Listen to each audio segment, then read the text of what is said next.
Welcome to the second session of our online conference, Researching English Eastern Canada. In this class, we'll review finding island ancestors in the province of Prince Edward Island. Our instructor for this session is genealogist Melanie McComb. Melanie assists library visitors both on-site and online with their family history research. She also provides lectures on a variety of genealogical topics. Melanie holds a Bachelor of Science degree from the State University of New York at Oswego. Her areas of research interest include Connecticut, Massachusetts, New York, New Jersey, Kansas, Prince Edward Island, Quebec, and Ireland, and she is also experienced in DNA, genealogical technology and social media, Jewish genealogy, and military records. So please welcome Melanie McComb. Hello, and welcome everyone watching today as we talk about Prince Edward Island. It is a province of Canada that has captured my family's heart. My father's family came here from Ireland to PEI for a number of generations before they finally came to America.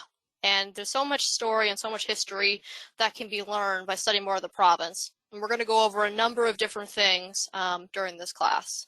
So we'll touch base on a brief history of the island, looking at things like vital records, church records, immigration records, maps, newspapers, land records, probate, some major websites and repositories to use, and we'll follow up with a quick case study at the end. So starting off with the history of PEI, it has a very rich history, and I've captured some of the key milestones here before we go into more of the settlers of the area. So we start off with the French settling Prince Edward Island, which was known as Ile Saint-Jean in 1720. And as you may know through history class, that there was the 7 Years' War that was going on, and that came to a head where at the siege of Louisbourg in 1758, the island was then annexed to Nova Scotia, so it became officially a British territory.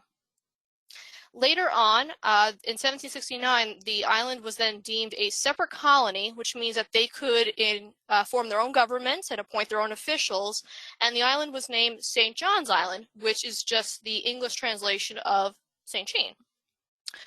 Later on, the name was changed in honor of Duke Edward, who was the son of King George III, and his name was Edward. He never came to the island, but that was an honorary name change that they had taken place. And then finally, we get through to Confederation in 1873, when Prince Edward Island officially becomes a province of Canada, and there was a lot of back and forth before they officially became part of it. So let's touch a little bit more on the French settlers. So starting out with 1720, there was a first settlement that was started at Port La Joye, which is now Fort Amherst. It's a historical site that you can actually go and visit. And at the time, the French settlers, and these were mostly Acadians at this point, they were living actually very closely with some of the Native Americans, the Mi'kmaq, and they were facing a lot of threats from the British at the time. So with the 7 Years' War coming to a head later on, they were dealing with a lot of threats to their authority, and they also dealt with several plagues. So something that might not be well known is that in 1749, there was actually a swarm of black field mice that destroyed that year's crop. And then a plague of locusts followed the following year. Then they had drought the year after. So they just had a lot of series of bad luck on this island, in addition to encountering, military force. So as you probably have heard from a previous lecture on Nova Scotia, the Acadians were deported in 1755. And a lot of those refugees came to Prince Edward Island, and as well as New Brunswick, if they didn't outwardly go to France or to Louisiana. So because of this, there was a large number of refugees that were still in the area, and they were settling different villages, including Malbec, Rustico Bay, and Fortune Cove. These were some of the main French settlements here. So now we get to 1758. After the siege of Louisbourg that happened in 1755, the island's already been annexed to Nova Scotia. Now the British had laid claim to the island, so now it's officially becoming a part of their territory, And during this time in 1758, this is also when about 3,000 men, women, and children were also deported from the island. So there was a second deportation that occurred amongst the Acadians. And this was known as the Ile St. Jean Campaign, where they were deporting anybody else that had lived on the island or taken refuge during this time.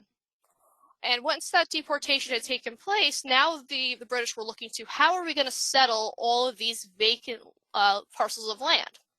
So what happened was Captain Samuel Holland was commissioned to survey the island and divide it up into 67 parcels. And they're approximately 20,000 acres each. And this was then going to go into what was known as the land lottery. And for his service doing this survey, Holland was actually awarded one of these lot numbers. So this is a picture of what the survey that Holland had created looked like. And Prince Edward Island is made up of 3 main counties, Prince, Queens, and Kings County. So very regal names in honor of England here. And as you can see, each of these different parcels of land has a number on it.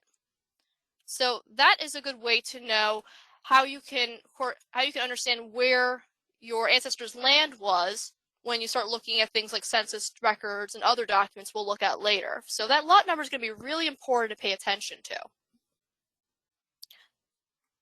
So when we go and talk about the land lottery here, and what was happening, so of these parcels of land, 65 to 67 lots were distributed by lottery to nobles and military men to serve a royal patronage. So if somebody owed a favor, was owed a favor by royalty in some ways or some kind of service, then they would have been able to enter into this lottery. So they would have gone in, entered a lottery, been given the number of the lot of land, and that would be the lot that they would own. But there were some stipulations here that they had to do. It wasn't just a matter of, okay, you have some land that you're going to let speculate. You actually had to settle it. And they wanted within 10 years to have at least one foreign European Protestant settler per 200 acres.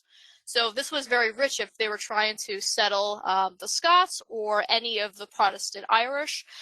That would be one way they wanted to do it. But you see, it's very clearly, it's saying Protestant. So they were not looking to outwardly have the Catholics come over and settle that area. They really wanted to make sure someone was going to follow the Church of England at this time. So per 200 acres, so that would be quite a number of settlement here. So you had to settle a lot of people in that area, given that they're about 20,000 acres deep. The settlers were going to pay rent to the landowners, so you needed to make sure they had the funds. And then the landowner then had to pay a tax after they received the funds. And they also had to do things like promote the fisheries. So Prince Edward Island being an island, there was a lot of different opportunity to make money fishing off the coast. But a lot of them just had no desires really to bring out settlers or invest in their land. They just they had the land, they were just figured it would just make money, it's valuable, someone maybe want to buy it one day. And that's why English immigration never really took off until after the Napoleonic Wars ended. And that's when it really started to increase between 1815 and 1854. Suddenly, all of these different workers that may have been used as soldiers were finding themselves jobless, and there was just not enough room in England to really to farm or to make a good living. So immigration was seen as one way to address that problem of rising unemployment and living conditions.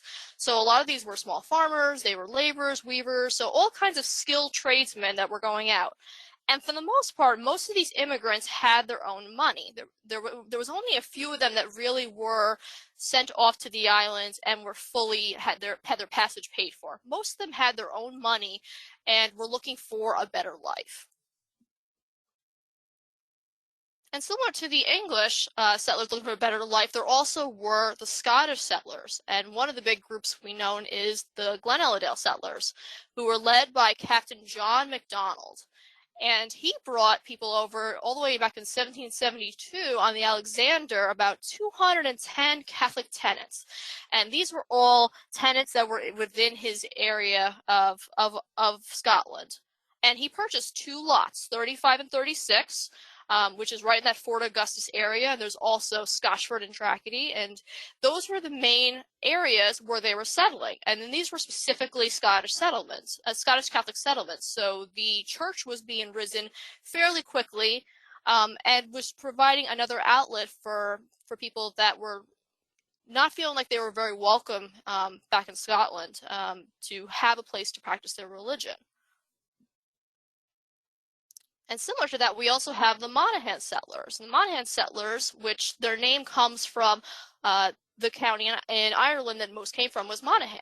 Now, there were some neighboring counties as well, but for the most part, County Monaghan was the lead, and that was due to one of the parish priests there.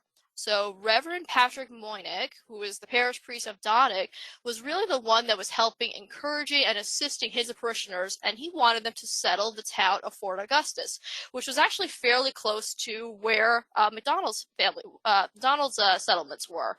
So they were fairly close together. So a lot of Prince Edward Island's history is really centered around these main settlement groups that were very much guided towards going toward a very specific towns and villages within Prince Edward Island to set up their community. And they were bringing their whole communities with them. So the Monaghan settlers, over 3,000 had arrived between 1830 and 1850, and a number arrived before the famine really hit. So this was really a case of they had their own money, they were looking for a better place to live, to practice their religion, and just settling a new community and with better farmland. And those communities included Kelly's Cross, Emerald, Mill Cove, Bear River. There's some other ones that also popped up as well, such as Vernon River and Iona. And these communities were almost like a little mini Ireland. When you go there, I've been told that it's like you're going to Ireland when you're going to visit. So because religion is so key, we're actually going to look into church records first, because church records are going to predate civil records, which we'll talk about a little bit later. And there are three main places that you can get church records. One is on Family Search. They have the Baptism Card Index, which we'll take a look at. And they also have a wide variety of church records. So as you can see, they're going quite a bit into the early 1700s. So you can start to see, at least from baptisms, from the time of French settlement, and the church records taking place a little bit later on in the 18th century. The Public Archives Records Office, which we'll call PARO, they also have a baptism index. Now, their index goes all the way to 1923.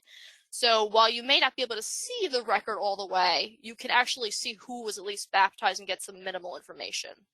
And then, of course, we have a very large microfilm collection of different church records, whether they're Catholic, Anglican, Presbyterian, Methodist, Anglican, etc. So looking at the Baptism Card Index first, this database is on Family Search, and there's an index and there's images to go with it. And from here, you can search first and last name. If you want to put in a rough birth year, you can do that to narrow it down, and you can also search by parents as well. So we're going to pull up a record next for a Charles Augustine Trainer. So here is what the baptism card looks like. It looks like a Rolodex card that, if you remember Rolodex context. And you see here that we have his birth date, January 28th, 1882, and his baptism date, February 13th, 1882. So a couple weeks later, he got baptized.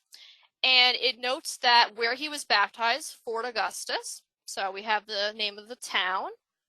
We have the name of the clergy, Reverend A.J. MacDonald. And we have both parents' names, father's name and mother's name, including maiden name, which is why it's so critical to look at these church records, because they have that mother's maiden name. And within this record, you also have the name of the church that the baptism occurred at, so it's St. Patrick's.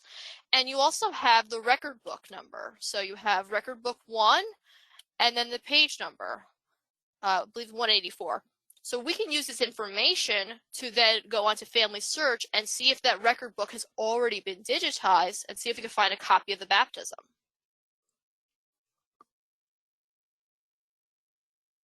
So when we go onto Family Search, we go into the Prince Edward Island Church Records 1777 and 1985 collection, and this is a wide variety of churches. Now, it doesn't have everything, but it does have quite a bit to at least get started with, and it is a browsable collection. So you can't do a name search at this point, but you can browse it and see what church records exist.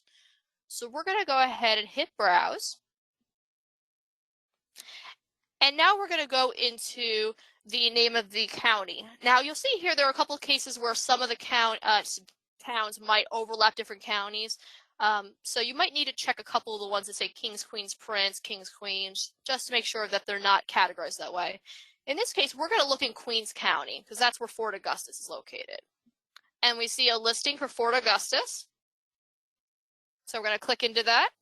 And we see one record for Catholic St. Patrick. So great, we've officially found that those records are online. So we're going to click the link to Catholic St. Patrick. And now we see 3 different collections here. Now we saw that it was book 1. So that would be volume 1 that we're seeing here that we're going to click into. So you see that there's records for baptisms, marriages, burials, confirmations, etc. So we want to look at that date range. So we're going to click in volume 1 here. And from here, we actually went right to that page number. So we saw that 184. It was a little hard to read, but we went there and we found it. And here's the baptism for Charles Augustine Trainer. And it's always good just to take a note, just to see, is there anything additional on here that you've already missed? Now, one thing you're not seeing in the baptism index cards are the sponsors, the godparents. So here you have the godparents here, and it looks like you got a John Trainer and a Mary Ann Trainer. So you got 2 different individuals that are likely related to Charles's father, so possibly siblings, or at least John, and maybe John has a wife, Mary. So those would be people you'd want to look into further. And within these parish registers, they're going to be mixed in with other things. So you might see, like in this case, a funeral record. So here's someone that died earlier on the same page as a baptism. So it's important to look at those page number references from the index cards to see what other records you could find around them. Now, looking at the church records at PARO, Public Archives Office, we talked about, so they have that searchable database of the baptism index that we'll look at in a moment. And one thing to note is that they actually have a number of church records as well, and most of those are going to be on microfilm. So you're going to want to use the Memory PEI website in your handout to actually see if they have maybe a collection that is not available elsewhere. Now, an important thing I like to note is that at this time, anything after 1900 for Roman Catholic records can't be provided by PARO, and they actually aren't even filmed in our collections as well, and that's just due to a privacy restriction the Roman Catholic Archdiocese has put in place. We're hoping over time, obviously, that will relax to maybe we'll get into like a 1910, etc., but at this time, you can't get records past 1900 for Catholic records. Now, for other records, they may go quite a bit in. I've seen for Anglican records, they sometimes can go into the 50s and 60s. So you really can do quite a bit of research on those lines for those kinds of religions. So let's take a look at that baptism index and what it looks like here. And this is a free website, so you go to gov.pe.ca/PARO search. And in this case here, I found an Agnes Aliva Bulger, born on January 27, 1906. Baptized February 25th, 1906, and who her parents are, and the baptism place. So I at least have a little bit of information here I can click on. Now, if I click on that link, we'll get a copy of the transcript. Now, if I did a little research into this and I saw that this was a Catholic church, I probably couldn't get a copy of the record, but you do have a number of pieces of information already on here that tells you to say what church she was baptized at, and what the record and page number is. So potentially, if the archives can't provide the copies, you still might be able to contact the church and see if they are willing to give you a copy and maybe make a small donation in that case.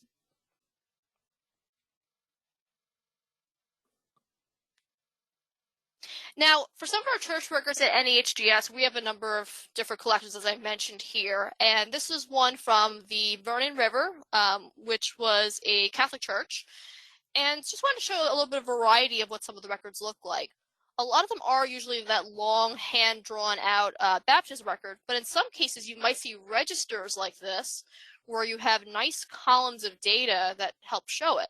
And in this case, a lot of times these registers are basically used as an index. So you can use this to see, is there a record that exists further, where then you can look through the book to find the baptism record that corresponds to it to find more information. But in here, you have quite a bit. You have the name, you have the date, place, and birth, you have the father's name, the mother's name, the date of baptism, and the sponsors here, as well as the minister. So you have really all the main piece of information, but you still may want to look at that original record to see if there's any other clues that might give you additional things. So if you want to look at what records we have on our microfilm, you can check out library.nhgs.org, and if you're interested in a particular record, put in a photocopy request with us, and then we could get you a copy of that record if we have it. Okay, so now that we talked a little about church records, now let's look at what civil vital records look like. And there are some restrictions to keep in mind with civil records.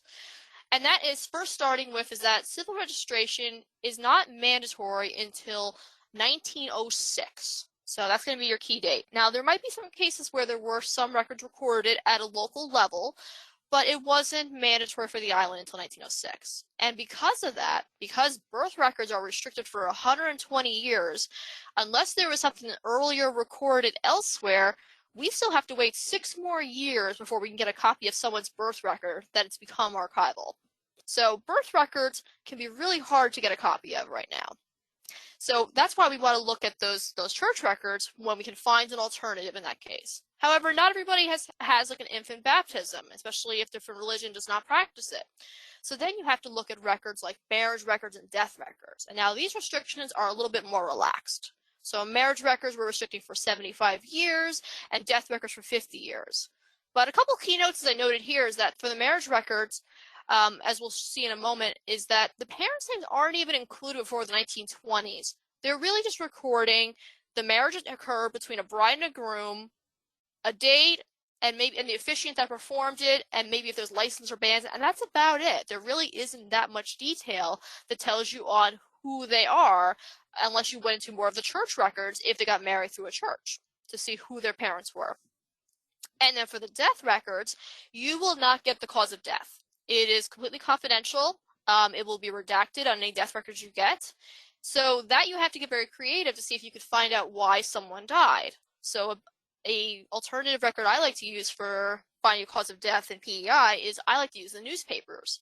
I like to see if do they mention a particular illness, or maybe there's a charity that they said that they want donations made to in lieu of flowers. That might give you an idea of what was important to the family based on what the person might have died from.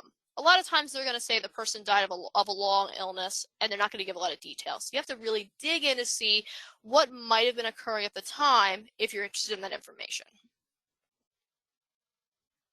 Now, where can we find these vital records? So first place we can look at is on Family Search. They have a number of marriage registers and death cards, so more of those index records. And the public and the provincial archives, the public archives has the marriage licenses and registrations, as well as death records, both pre-1906 and afterward through 1968. So quite a bit of detail. So when we go to Family Search, we can go to the Prince Edward Island Marriage Registers Database, 1832 to 1888. And there are images included with this, so you can put in, first and last name, and if you want to add in the spouse name as well, you can do that. I like to keep it broad, make sure your spelling is flexible in case spelling is not followed. My family's maiden name actually is consistently not spelled correctly. And when we pull up one of the records, so here's one for Peter Doherty, who's my third great uncle, and Margaret Cairns. And you'll see here, so he was noted as a bachelor, she is a spinster, and they married just shortly after Valentine's Day on February 15th, 1858, and they married by banns, so that means they had the notices in church, so usually, 3 times they announced they were going to get married to see if there was any objections, versus going through the marriage license, and the names of the witnesses. So in this case here, Andrew Slavin was actually a cousin of Peter's, and for Margaret, Susan was actually a sister. And this marriage was done in the above named witness. So this is actually the officiant's name here, James Brady. So this was actually from the Vernon River Church. So always want to look at that officiant to see who actually, where the church, where the marriage actually occurred. And then it was the recorded date here, as well as the clerk's information. So you can see sometimes there might be a little bit of a delay when the record is actually done. But that's basically what a marriage register looks like at this time. It's pretty basic. It's not very detailed like we would see in the US, for example. So now when we want to look at the death card index, so look at those index cards going back to 1721 and 1905, and these are really compiled from different records. So a lot of these are from church records, the newspapers, cemetery records. So it's a nice compilation here. And you can do your name search here to see what records come up.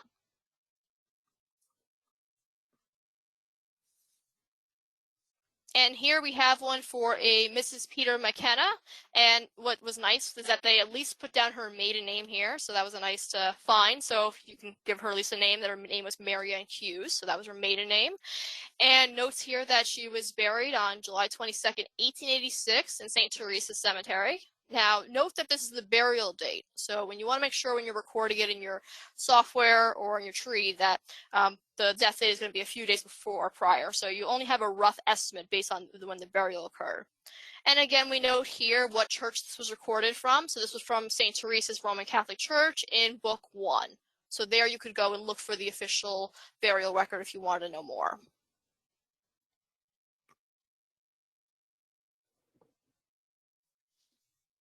Now, for the vital records at Paro, as I noted, they have a number of records related to marriage licenses, as well as the registration. So similar to what we saw here, the deaths and death registrations. So just keep in mind that if some of these information comes from church records, there might be more of a transcript here. So we're going to go back to that website to search the archives. And in this case here, we're going to take a look at the records for Joseph Henry Corcoran, married to Mary Gormley, and the ceremony date was November 27th, 1905. And you kind of notice a little bit interesting character here. Under license or bond date, it was noted as 0. It wasn't recorded. Now, the reason for that is that actually corresponds to the license that we're going to see. I'm going to show an example of what a license record for a Paro looks like compared to a marriage register. So the marriage register doesn't give a lot of info. We just have the groom's name, we have the bride's name, and we have noted where exactly in the record group this could be found. Okay, so not a lot of detail here. So we want to look at that license next. And here we see, so now we have the date of the marriage ceremony officially recorded here, and we have the officiant's name. So that can be key to note. Who was James Morrison? Was James Morrison a reverend, a minister? Was he justice of the peace? That gives us a little more information on where to go from. So when possible, you want to try to get a copy of the license as well as the registration to see if that gives you a little bit more information about what is occurring here. And you can click the Contact Us link down here when you want to request a copy from the public archives. Now, when we look at the death records here, we're going to follow a similar path of we're going to take a look at the list here. So you'll have the names of those that died, their residents. These usually can be going all the way down to a street level or at least the name of the town, death and the date of death, and sometimes you even get a burial date if that's noted here. So we're going to look at James Baird first. So here we have one for James Baird, and this was a burial that occurred pre-1906. So this is a church burial here in St. Patrick's Roman Catholic Church, Fort Augustus, and buried in the church cemetery, and noting who the clergyman was at the time. So knowing that information, now we can go back into the church records to look at what was individually said about his burial. And now for something a little more recent, here's a case of an infant, Bernadette Marie Baird, that lived at Webster Corner. Her death was recorded on May 8th, 1935 at one day. and we have the entry number. So in this case here, you would probably have to get a copy of the record to see if there was anything additional that you might be able to use to help build out your entry here. But you start to get a little bit more information as you go, but as we get closer to privacy, we're not going to be able to see everything right away.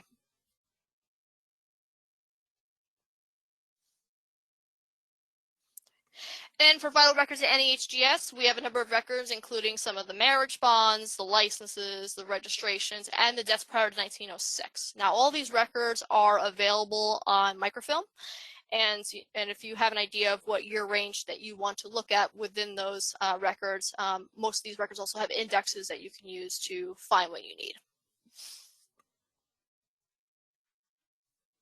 So now we can move on and talk about immigration records. So as we saw earlier in the history of PEI, that there was a number of different groups of people that were coming into the islands, and we always want to know, how did they get there? What was the key, like, passenger list records that they might have come across in? What ships were they using?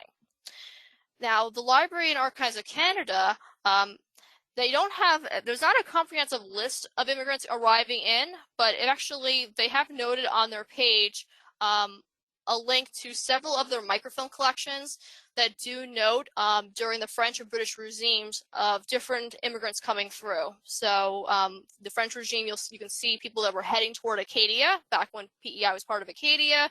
And then when it became St. John's Island, you start to see some of those too. So that's a good place to start, is to look at the microfilm records if you have an ancestor that was on PEI in the earlier days.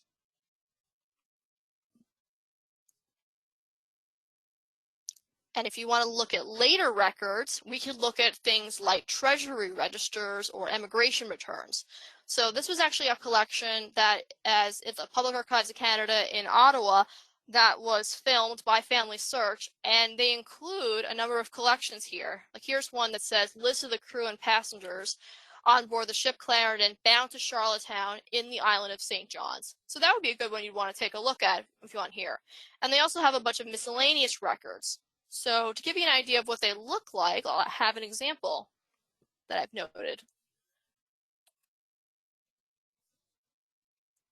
So here's the case here of list of immigrants shipped on board the Lovely Nellie of William Shepherd Master for St. John's Island, North America here. And here you even see, like, full-on families at times too. So, we have Mary and Buckley and John, and Robert and Mary and all these people coming over. And we noticed those similar occupations we talked about, the weavers, the farmers, the joiners, and most of them have noted that they just wanted a better place to live. So to seek better bread that he can get here. So I guess the food was a lot better here. So that we have here. But that's what a lot of people wanted to do, is that they wanted to get a better place to live.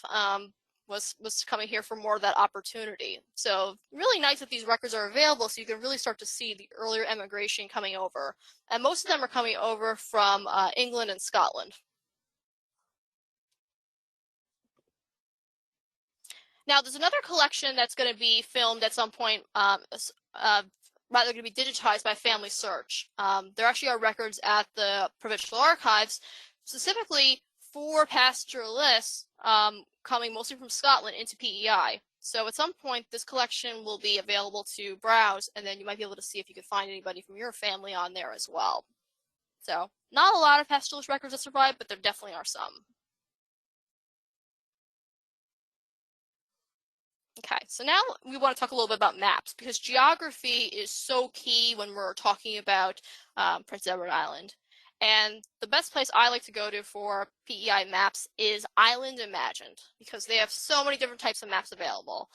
Fire insurance maps, plot maps, topographical maps, atlases. And the biggest atlas you want to look at is Meacham's Atlas in 1880. It is fully digitized and available online, and it gives you so much detail about what to expect. So on Meacham's Atlas, it actually will show you maps of all the different lots, and it's broken down all the towns and lots. You could see the railroads even, and what's nice is that you can see information about the different owners and how much land they owned. So these surveys were really crucial to map out, and they give you a really good idea of of how your family members might have met each other. There could literally be the boy and girl next door were actually met because their properties were were adjacent to each other. So this is an example from lots 57 and 58, where a lot of my family actually was. So I can actually look at a lot of the names here, like Dennis Rooney and Barney Doherty, Philip Rooney here.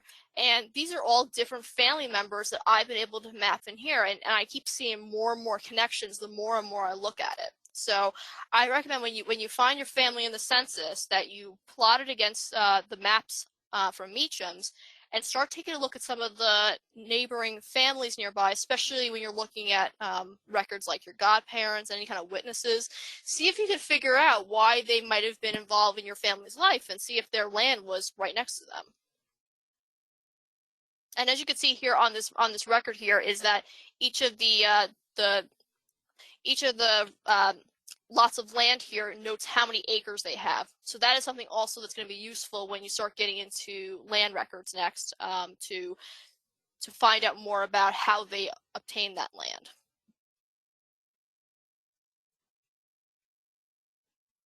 Okay, next we're going to talk about newspapers. And the best place I go to newspapers for PEI is through the Island Newspapers website from the University of Prince Edward Island through the Robertson Library. And they have this wonderful project. They've been working with all this great grant money to digitize all these newspapers. So you actually can look at their directory here as well to see what newspapers they've already digitized, to see what has already been done. And what's nice is that it is searchable. So this website is using optical character recognition, also known as OCR, to help find people. Now, you have to keep in mind that OCR can be a little tricky sometimes when you're doing a name search. So when you're doing a name search, either at the top bar here to search a name or to search here, sometimes you have to use kind of a fuzzy search or to use wildcards when you're searching, just to make sure that you're capturing the name and noting that spelling definitely is going to have an impact as well, too, if the family was different. So if we look at one of the search results here, we can see you'll get a little bit of the image of the page that the result has been found. So in this case, I had searched on the query of Rooney, and I see here's the image, here's the date of the newspaper, the page number, and a little text snippet, so you have an idea of if there's something you want to take a look at. So in this case here, this was actually a list of like school children, and so that might not be as useful as maybe the next article, which talks about more of an anniversary celebration that was taking place. Now, on the left-hand side, you have the names of the newspapers. So if you know there's a very specific newspaper that you know that you want to focus in on, you could select that specific one. And a common one is The Guardian. The Guardian is usually the main one that a lot of people use, Charlottetown Guardian, because that was covering news all across the island. And what was great is that a lot of these newspapers had separate columns by different townships. So if you found the township where your family is, you could look at the local news for those newspapers to see what all the latest gossip and other updates that were going on. And then further to drilling down by newspaper, you could also use the decade column. So if you know there's a very specific date range, you're looking for maybe an obituary or some other event, that helps you make sure, especially when there's a common name, to help rule out. And you can drill down into the decade and then even into the year. So that can help you filter your results as well. So we're going to take a look at one of those newspaper articles that showed up in the search results to give you an idea of some of the things you can find. This was something that I found several years ago, and in the 1934 edition of the Charlottetown Guardian. And it was for Mr. and Mrs. Philip Rooney, who were my third great grandparents. And it noted that they were celebrating their golden wedding anniversary, so 50 years of being married together. And this actually was a family tree drawn up by someone in the family, and they have the couple here, and then they had all their children noted in their dress wear. And as you can see, there actually are some priests and nuns here based on the different garb. And they even noted, a little dark to see here, there were 2 children that didn't survive. There was a couple adults that didn't make it as well. So they actually put them up in above the crown, almost floating above. So it was a nice remembrance. And this article is so rich with detail because it describes pretty much exactly where they lived, who attended the celebration, where the family was from. It gave testimonials. I mean, it was just rich with detail. And this is the kind of things that would have made the news because that was a big deal. They celebrated 50 years and they still loved each other and still were together after all this. And their children were very successful. So that was a good way to help, show, what example they were to the community. Okay. So in talking about geography earlier with maps, now we need to look at land records because land records can give you a lot of detail into when your ancestor may have first started to appear in Prince Edward Island, or at least when they started to work the land. So one of the first places you want to look at, especially for anybody that might have had crown land grants, that might have bought land from anybody in the lottery, is the land registry records, also known as the conveyance ledgers. So these go back to 1769 to 1872, and from here you could use the indexes to look for your ancestor in the grantor and grantee indexes to see if you could find a relevant record. So in this case here, I've actually found one for my third great grandfather Francis Doherty, who had purchased land from the Earl of Selkirk, and he had inherited land from his father. So this was more of that. He was actually a Scottish nobility that had bought land along the way. And it notes here exactly what Lieber and folio number that you can find the information. So Lieber 72, page 61, the date of instrument, so when that date was being, when those date was taking place and when it was recorded. So usually recorded the same day, but sometimes it can be decades later. And it notes here that he was conveyed 100 acres in townships 57 and 58, which I know is where my family settled. So I definitely know I have the right person. So using that information with the Lieber and folio number, I can then go into the appropriate book on Family Search to locate a copy of the deed.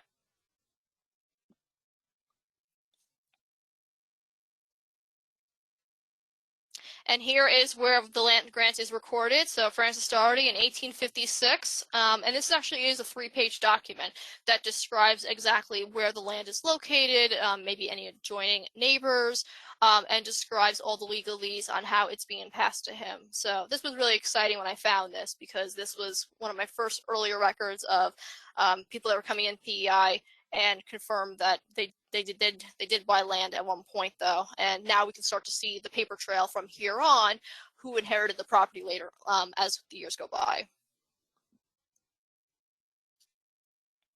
Now, if you want to look at more recent land deeds, we look at the commissioner's deeds. So the Land Registry Office, these records are starting in 1855. And they go through all the way through the 1960s, at least for what's available in terms of the index. So these records are actually going to go all the way through.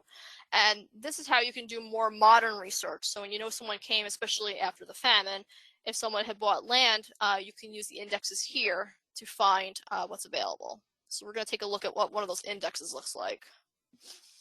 So in this case here, we have the name of the purchaser. So we have in lot 62. So again, look at that lot number. The name, Robert Dixon, 220 acres. It was conveyed July 23rd, 1862. It was a Class 2 deed, so if you do more deed research, you could see what that's involved with. And, of course, the Lieber and folio number, where you could find a copy of the deed. So when we use that information to find a copy of the deed, then we can see what those look like. And these are more like forms. They're more they're not hand drawn like the earlier land deeds. So a lot of them are very much typed up in this case, and they're usually pretty neat to read. So you can see here, Robert Dixon's here, but mostly it's very formulaic. So you're only going to get maybe a couple pieces of information: how much was paid, who was paid for, where the lot is, and that's pretty much it. So going to be very short and sweet and to the point. So another record you want to look at are the township ledgers. Now the township ledgers are arranged by lots. So for each lot of land, so like looking at my family, 57, 58, I could look at the township ledgers to see who were the people that purchased land and all the list of payments made by date for each person. So it can give you quite a bit of information on what's going on that piece of property over time. So in this case here, we have the widow Connolly, who is now Daniel Mooney. So that gives you a nice piece of biographical information here, noting that it's a purchase of 100 acres in Montague, lot 57, and the plan deed. And then you notice here all these other payments made on after 1860, 1861 to balance, 1 year's interest, et cetera, et cetera. So she could start to see maybe she was paying off a bit of a mortgage at this time period of all this interest going on. So that gives you a good idea of what is happening. And sometimes you get little details on where the land is exactly. So in this case here, on this record here, it notes that it's lot 57 in the Selkirk estate. So similar to my family, the Earl of Selkirk, sometimes these stamps would come up from any kind of nobility land was purchased from. And it's a good way to keep track of what records were happening in the township at the time. And then finally, when our ancestors die, we want to make sure we're always looking at the probate records, because similar to finding the land deeds, the probate records also give us some insight into what is going on in their family when it comes to distributing out any land or any inheritance property. And the probate books here, the full records start at 1807 and 1958, but you have the indexes that go all the way back to 1786 to 2000. So quite a number of data you can get here. And these records on family search include the indexes, the will books, and also estate files. Now, the estate files are important because those are good ways to see what the loose papers in a probate packet look like versus what was copied over into a will book. And when we look at the index here, in this case, all of these are wills because they have a W. If they had an A for administration, then we would know that they had died without a will. So using this information here, we can note what the number is. So this number corresponds in the will book and the estate file. So you want to make sure you're always looking at both of those records here. So we have their name, we have their residence. In some cases, we have the lot number, what kind of will administration, the Liber, the folio number, so volume and page number, and what remarks there are here. So when was it proved? When did it actually go in front of a court to prove that it was done? Was there any kind of codicil, so addendum that was made, maybe changed to the will over time? That can give you a lot of good biographical detail.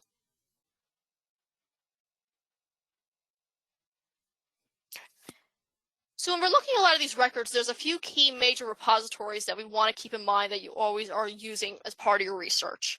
And the main one is going to be the public archives. So as we refer to here several times, PARO, the Public Archives and Records Office, they have a number of collections related to vital records, also census records, archives. The sky's kind of the limit. This is where you look for anything you want to find related to the province here. And using their search page, you can search all kinds of things on their website. So this is a place where you can search, do a name search on if you want to see if you could find any of those vital records, those church records, any of those miscellaneous items. Sometimes you can find photographs as well if they were tagged appropriately. So here you could do a keyword search, click search, or you can even do an advanced search here as well.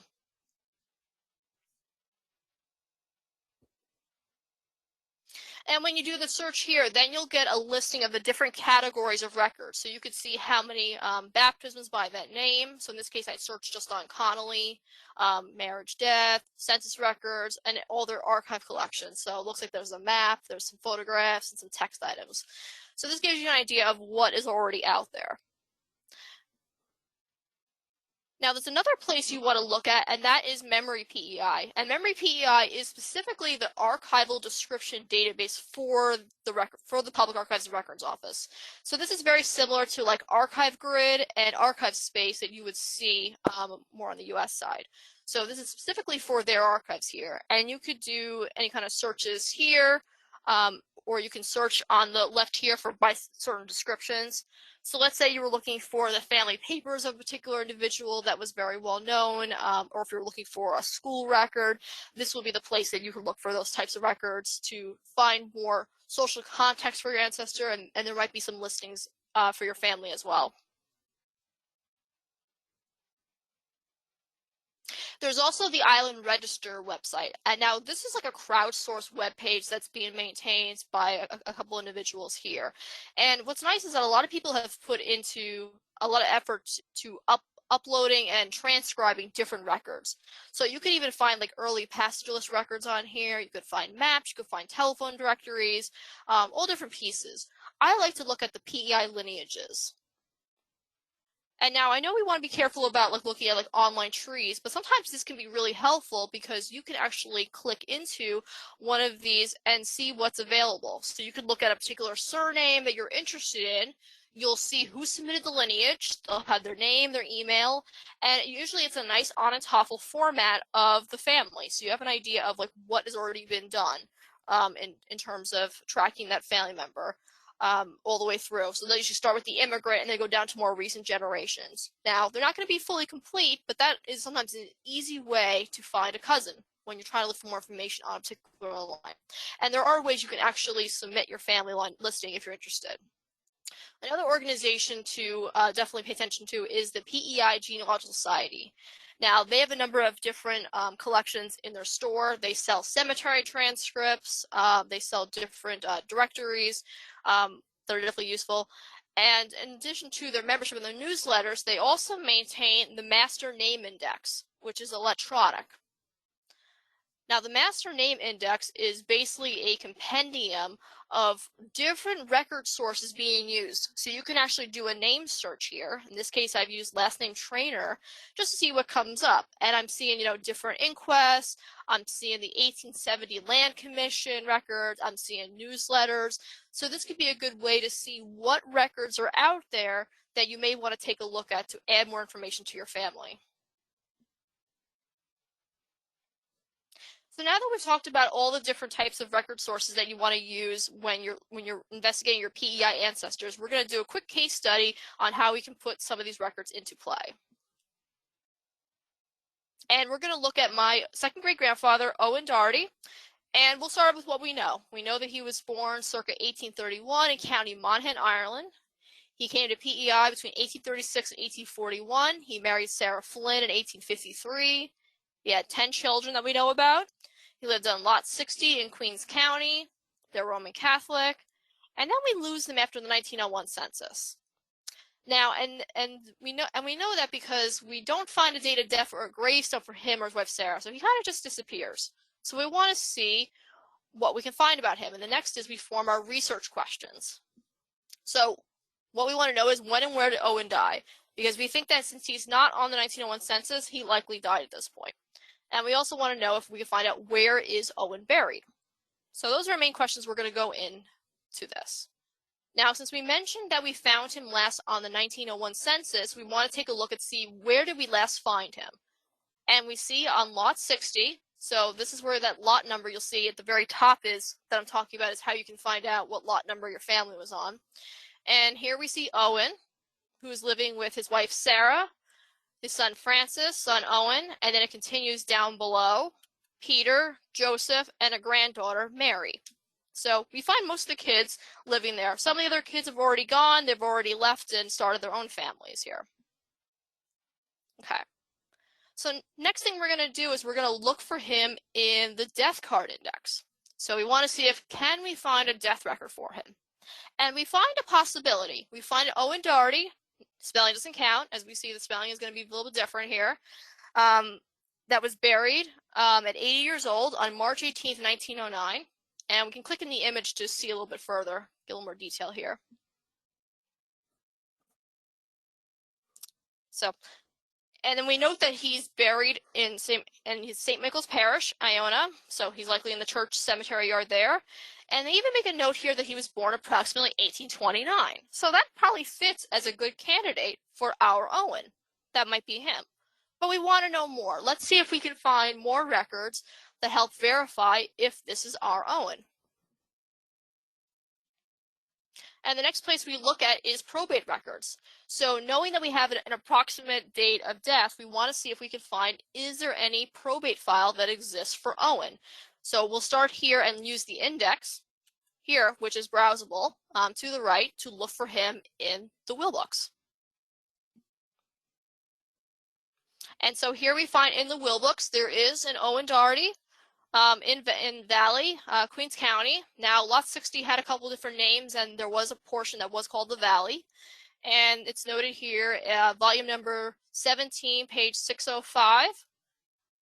Now, we don't quite see a year here, but, looking at the other dates here, we see approximately 1908, 1909. So we're thinking the right area. And we want to note this number here. So this number 430, this is his file that's going to correspond to him. So let's go to the will book and see what we can find on Owen using this information. And here we find a will written in the Valley, November 6th. So we have a date here. I, Owen Doherty, do will and bequeath to my son Owen 50 acres of land adjoining Pat O'Connell's land and 1 acre that his building its width was. I also will to my wife Sarah all my personal property until her death, and that she's divided between my 2 sons, Pete and Frank. Okay, well, we do have a wife Sarah, and we do have 2 sons, Pete and Frank. And we also note that there's another Doherty down here as well. There's a Michael. So that could be another son here. So that's good information to know here in the will book. But we don't want to stop there. We want to then look at the census to see, is there a Pat O'Connell nearby? And there is. There is a Patrick O'Connell living right next door to the family at this time. So that very well could be that we have the right Owens probate file. But now when we talked about the estate files earlier, we want to see if we can find an estate file for him that corresponds to that will we found for Owen. So we go back to the family search probate files. We scroll down to the estate files. So I'm in the D for his last name for Doherty. I'm in the right date range. I'm in testate because there is a will. And I'm in the number range that I'm looking for. And I'm looking for number 430. So I'm going to go ahead and click the camera icon and then scroll over to record 430. And then we start to look at, this is the start of the will estate file. This is more of the folder. So we start to open it up and see what we can find.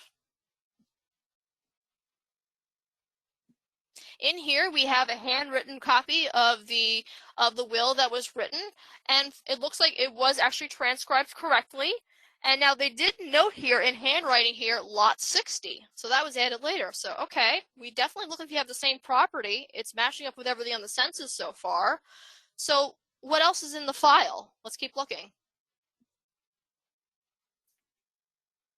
And here we have that the will was filed June 18th, 1909. So now we start to get a sense of possibly when he died. He wrote his will back in November 1908 based on this date, but it was filed in 1909. So we have an idea of a range of possibly when he died here. So what do we come away with this? We have that date range. He died in lot 60 between November 1908 and June 1909. He was likely buried in St. Michael's Church Cemetery, which was the local parish church, and we found that death card. We learned that Owen's birth year might even be 1829 based on the age of death, since we noted that he was 80 years old. So assuming he didn't lie about his age, we have maybe a more of an approximation where to look for in Ireland. But we still have next steps. We haven't quite solved it yet. So the next steps are we're going to obtain a photo of his headstone at St. Michael's to look for additional clues. And I've already submitted the request. And we're going to also look for newspaper obituaries to see if we can find anything else that will help conclusively say when Owen died.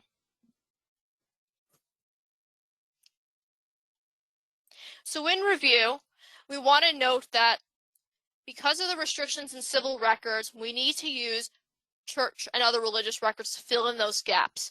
They can be very valuable and give you a lot of key details that you can't get elsewhere. Understanding the different communities that came in PEI will help you know where you can focus your search. You can get an idea of what communities were settled, whether they're Irish or Scottish or English or French. That will help you to center on where they came in and why they came. Studying that history can really give you a lot of valuable information about why your ancestor came to the island. And of course, there's so many different places to search for your ancestors. You need to be creative. You need to look at several different record sources to find additional information to help know where a family settled and where they went off when they split off. Prince Edward Island has always been a part of my family's history for many years. It's an island that I'm hoping to be seeing a lot more in person over time. And by studying my ancestors and why they came, I feel like I'm finding a closer connection. And I hope that by using these record sources, you start to find more of a connection with your island ancestors. And hopefully one day you can also make a visit to the Red Rock beaches. Thank you very much for your time, and I hope you have a lovely day.